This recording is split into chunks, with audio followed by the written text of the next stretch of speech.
ಈ ಬಾರಿಯ ಚುನಾವಣೆಯಲ್ಲಿ ಸಂಸದ ಪ್ರತಾಪ್ ಸಿಂಹ ಅವರಿಗೆ ಟಿಕೆಟ್ ಮಿಸ್ ಆಗುತ್ತೆ. ಈ ವಿಚಾರಕ್ಕೆ ಸಂಬಂಧಪಟ್ಟಂತೆ ಮತ್ತೊಮ್ಮೆ ಮಾತನಾಡಿದ್ದಾರೆ ಪ್ರತಾಪ್ ಸಿಂಹ ಅವರು. ಉಡುಪಿಯಲ್ಲಿ ಇದೇ ವಿಚಾರಕ್ಕೆ ಸಂಬಂಧಪಟ್ಟಂತೆ ಸಿಎಂ ಸಿದ್ದರಾಮಯ್ಯ ಕೂಡ ರಿಯಾಕ್ಟ್ ಮಾಡಿದ್ದಾರೆ. ಪ್ರತಾಪ್ ಸಿಂಹ ಸೀಟು ತಪ್ಪಿಸಿದ್ದು ಯಾಕೆ ಅಂತೇಳಿ ಪ್ರಶ್ನೆಯನ್ನ ಮಾಡಿದ್ದಾರೆ. ನನಗೇನು ಗೊತ್ತು, ಪಾಪ ಯಾಕೆ ತಪ್ಪಿಸಿದ್ರೋ ಏನೋ ಅಂತೇಳಿ ಹೇಳಿರುವಂತಹದ್ದು. ಪ್ರತಾಪ್ ಸಿಂಹ ನನ್ನ ಜೊತೆಗೆ ಚುನಾವಣೆಯನ್ನ ಸ್ಪರ್ಧಿಸಲಿಲ್ಲ, ಈ ತೀರ್ಮಾನ ಯಾಕೆ ತೆಗೆದುಕೊಂಡ್ರು ಬಿಜೆಪಿಯವರು ಅಂತ ಹೇಳಿ ಉಡುಪಿಯಲ್ಲಿ ಸಿಎಂ ಸಿದ್ದರಾಮಯ್ಯನವರು ಹೇಳಿಕೆ ಕೊಡುವ ಮೂಲಕ ಲೇವಡಿಯಾಡಿದ್ದಾರೆ.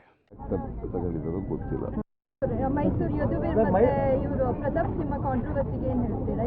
ಪ್ರತಾಪ್ ಸಿಂಹ ಏನೆಲ್ಲ ಹೇಳಿದ್ದಾರೆ ಯದುವೀರಿಗೆ? ಪ್ರತಾಪ್ ಸಿಂಹನ್ನೇ ಕೇಳಿ. ಪಾಪ ಪ್ರತಾಪ್ ಸಿಂಹನಿಗೆ ತಪ್ಪಿಸ್ಬಿಟ್ಟಿದ್ದಾರಲ್ಲ, ಕೇಳಿ ಅವರಿಗೆ. ನಿಮ್ಮ ವಿರುದ್ಧ ಗಟ್ಟಿಯಾಗಿ ನಿಂತಿರೋದೇ ಪ್ರತಾಪ್ ಸಿಂಹ ಅಂತ ಹೇಳ್ಕೊಳ್ತಿದ್ರು. ನನ್ನ ಜೊತೆ ಯಾವಾಗ ಎಲೆಕ್ಷನ್ ಕಂಟೆಸ್ಟ್ ಮಾಡಿದ್ರು ಅವರು? ನನ್ನ ಜೊತೆ ಯಾವಾಗಲೂ ಕಂಟೆಸ್ಟ್ ಮಾಡಿದ್ದವರು?